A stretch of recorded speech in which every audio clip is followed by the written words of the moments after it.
Hello beautiful people, it's your girl Jine and it's Jine Signatures. So this is what I'll be making today. I welcome you all to my tutorial for today. It's going to be an off-shoulder flare gown with this beautiful sleeve.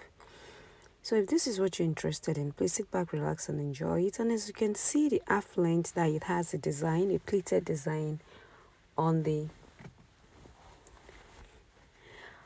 chest area.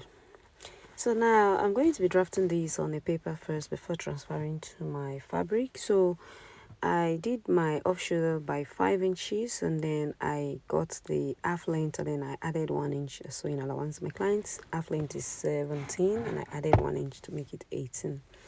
So now the next line to get is going to be the bust point, the under bust.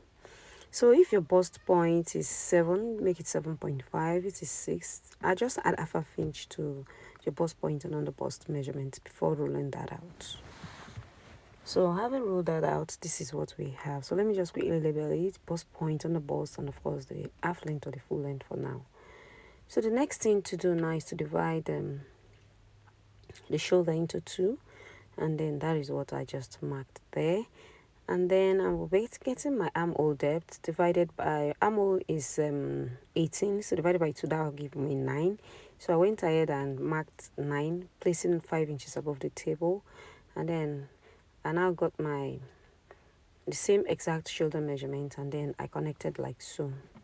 Don't worry, we'll be making some alterations as time goes on. Just don't worry, just sit down and relax, okay?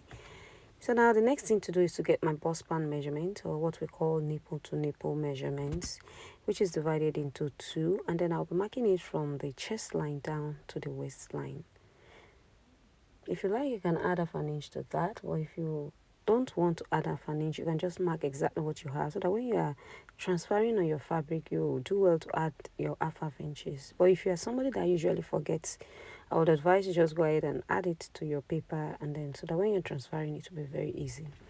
So now on the under bust measurement, I'll be marking out 1.5 inches around that side, just to do exactly what I'm doing. So depending on your client size or bust size, you can do 2 inches. So on the side facing me, I'll be marking half an inch from under the bust down to the length of the top for now, that is the half length. So you can see what I did. So the next thing now is to come down by half an inch from my bust point and then carve out my under bust like so. So this is what I've done, and then from the other side I'll just use my straight ruler to connect it appropriately like that. So now I'll come to the chest line or the shoulder area, and then I'll take half inch on both sides. This is just to tighten that upper part area to avoid gaping of the neckline when you wear your clothes. Yeah, you don't want it when you bend down, all your thing will be showing. So you just go ahead and tighten that place by half inch. So all those places I'm shading are the places we'll be cutting off. So now the next thing to do now is to replace that 1 inch that I used. I just want to replace it so that it will be very easy for you to understand perfectly well when I'm doing what I'm doing. So just replace that 1 inch and then cancel the initial one. You understand what I mean? So now the next thing to do is to just divide your bust measurement by 4, and then of course you're going to be adding your sewing allowances. And then if there's any dart intake where we did the dart, you add that back to your measurements. And then now I'll just carve out the armhole curve like so. You can make it straight and you can make it slightly curvy. Then I'll go to the waist measurement, divide the waist by 4, add back the dart intakes of 2 inches, and then of course add my sewing allowances. So I'll just go ahead and connect it like so. So now this is what we have for now. So for the neckline, the first thing I'm going to do, this is going to be an off shoulder, so we don't really need a sleeve. I don't know how to put it, like your full round shoulder measurement. So from that chest line, from that shoulder measurement, I came in by 2 inches. You can use 1.5, but I like using 2 inches. So 2 inches gives me what I want. So I used 2 inches and then I connected back to the bust measurement like so. So you can see the new line that I created. So for the neckline, I'm going to be making this in form of a small sweetheart neckline. So I came down by 1.5 inches and I connected like so. So now we're basically through with the front upper body. So I'll just go ahead and cut it out like this. So I made this like simpler so that you understand what we are doing. If not, I already have an advanced way of going about this without going through all this process. But supposing it's your first time of coming across my video, that's why I decided to go as easy as possible so that you would understand the tutorial, because of course that is the essence of listening to this tutorial, watching this tutorial. So if you've watched up to this level and you have not yet subscribed, please kindly hit on the subscribe button, because it definitely costs you nothing, and I can bet you're going to be getting beautiful tutorials on this channel. So this is just make sure you notch your underbust part, because when you're sewing this, you're going to be attaching it, and you don't want your underbust to be flying everywhere. So it's very, very important. So now for the back part, I'll just do exactly almost the same thing. Just go up by 5 inches, I beg your pardon. I just want to roll this as a starting point because I just wanted this thing to be straight. So I'll just add my zipper allowance of about 1.5 inches. If yours is 2.5, you can go and add whatever you need. So that's my zipper allowance. So for the back one, I'm just going to be going for the basic off-shoulder measurement. So I'll just get my half length plus 1 inch for the M line, and then I roll that out. So I'll be cutting off the excess, as you can see me doing. So this is what we're going to be working with. So I'll just pretty much do the same thing. Place my tape 5 inches off the tape, and then get my armhole depth, which was of course 9 inches. So that's automatically my chest line. So I'll just impute my shoulder measurement. Just do exactly what you have in the for the front bodies, and then you just remove 2 inches from your shoulder measurement. But I'll just divide my bust. So my allowance was not enough, but I'll join in a paper very shortly. Don't worry about that. I'll join a paper.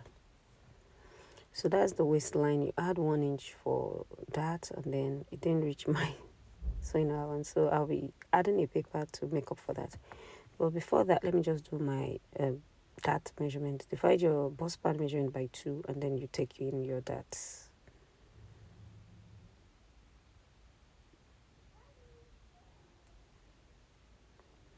So you come in by 2 inches. You remember you came in by 2 inches from the front part, so you do well to do the same thing here, so that everything is going to rhyme when you're sewing it.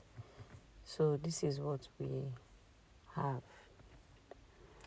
So now the next thing to do now is to get my neckline. So for the neckline for the back, you can leave it straight, but I don't want it to leave it straight. I want it to have a bit of a curve. So I made use of a round neckline by using 1 inch down, and then I connected it. So I've gone ahead to add my extra paper to make up for my sewing allowance. So you can see that I'm extending it right there. So I just added the sewing allowances that was needed, and then I'll connect it like so. But if you say you should leave it, you forget when you're cutting it on your fabric. So it's always better to leave storage that touch. So for zipper bulge, I'll just go in by 1/2 inch from the back like this, and then connect, and then go up by 1/2 inch from the waistline and connect it into the dart line like so. So all this is the bit to avoid bulginess of the zipper at the back of the dress. So I'll go ahead and cut this out, as you can see.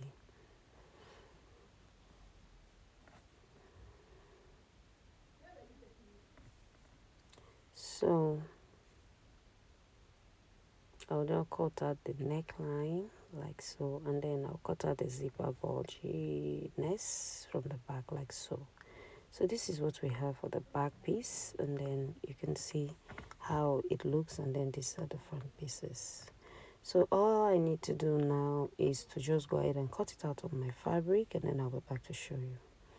So before then, I'm going to be cutting out the lower part of the gown, which is going to be the flare part. So for the flare part, I'll just show you how I'm going to be folding. You just fold into 4 like this, and then the place that is into 2 will be facing you, and then you're going to be getting your radius for your waist measurement. So for my client's radius, I added extra inches because I'm going to be gathering this around the waist area. It's not going to be a flat flare gown. It's going to be gathered at the waist area. So instead of using 40 for my client, if I'm just assuming this is an example, if your client's waist is 40, add like about 10 inches because of the gather. So instead of doing 40, do 50 divided by 6.28. So whatever your radius you get is what you're going to be using for your waist measurement. Then you go ahead to make it up for the length of the gown. So for the gown, length of the gown, you minus the half length from the full length, and then you're going to be getting the length of the lower part, that is the skirt part. So that is basically what I did. And of course, you're going to add in 1 inch or the allowances you need for the length. So I'm basically through with this flare part. Yeah, so I'll just go ahead and cut this out. So I made use of a Mikado fabric, and I made use of about 3 or 4 yards of fabric, I believe. Yeah, that is what I used. I made use of about 3 or 4 yards of fabric. So this is what we have right here. So you just slit one side open, and when you open it up, this is what you're going to be having. So like I said, I will be pleating it inwards. So this is a shiny Mikado. That's what I made use of. So now the next thing is to just go ahead and cut out all these of my Mikado fabric, and then I'll go back to show you. So having done that, this is what I have. I've gone ahead to attach my wordings, and I've ironed it out. So this is what we have. So now, in order to do this pleated part, just take your fabric, and then it's going to be a lot of work. Yeah, I didn't show that because it's going to be taking a whole lot of time. Just go ahead and pleat by half inch using your hemming gum to put them in place. So it's going to be taking a lot of work. Use your steam iron, and then you're going to be ironing it until it gets these pleats. And after getting this pleats, you're going to be placing it on your fabric like this. So when you place it on your fabrics, this is how it's going to be. So when you place it on your fabric, this is how it's going to be. You're going to be making sure that the posterior part is not laying flat. Because if it lays flat and your client wears it, it's going to be looking horrible. It's going to be looking flat chested. So make sure that when you are placing this, your cup is like as if it's protruding, not flat. Don't let it lay flat. So there's a trick to this. You just won't just place it and then cut it out. No, you need to ensure that the cup is properly placed. Like the way you're going to place it will make sure that it is not flat. So you can see even from the camera angle, you can see that it's protruding. Yeah. So I didn't have excess fabric like that, so I had to join these parts. Like, you just have to improvise. So but if you have enough fabric, just make sure that you pleat enough that you're going to be using. This is going to take a whole lot of, I think I made use of 4 yards. So to be on the safer side, it's just better for you to use like 4 yards so that you will avoid stories that touch. So I'll go ahead and then cut this out. You see the arrangement, that is not very easy. Yeah, so you can see this part. I still placed it, and when placing it, make sure that the lines align. That's the cocoa of the matter. Make sure that it's aligned. The way it's pleated, that's the way you're going to be placing it. I believe you understand what I mean. Yeah, so I'll just go ahead and then pin it down. So for these upper parts, it's not going to be enough because I cannot use this remaining one that I pleated, because the pleat is not going to be following the lines that is there. You can see it's not going to be following. So I'll just look for a small fabric that is remaining, iron it out, and then place it to cover that place. So having done that, I'll be back to show you the next, how it looks, and the next step to take.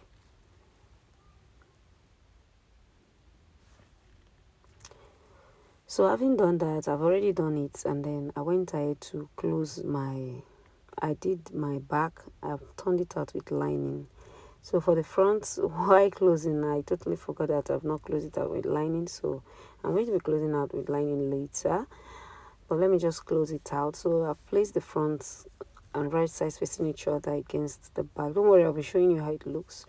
So this is how it is. So I'll just close it out. So you can see that both the armhole, everything is properly aligned. The neckline and all is sitting perfectly well. Yeah.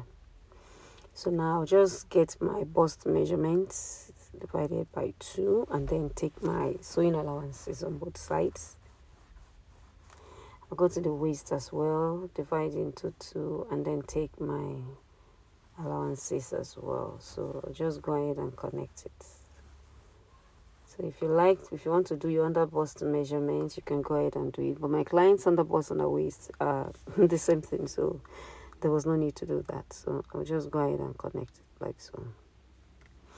So I'll just go ahead and run a stitch on that. So having run the stitch, this is what I have. So I just want to reduce the side seam a little, and then I'll show you turn it out. So that was when I realized that we didn't turn the front with the lining. Well, we'll be doing that off camera. So having done that, we went ahead and then of course finished up with the lower part that I showed you how I was going to do it, and then cut out the sleeves. I already have did tutorials on how to cut the sleeve, so if you want you can please kindly go ahead and check it out.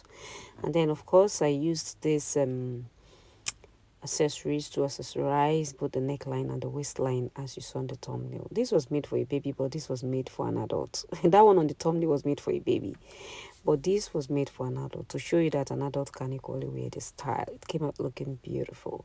So if you enjoyed watching this tutorial, please don't forget to subscribe, don't forget to like, and don't forget to share.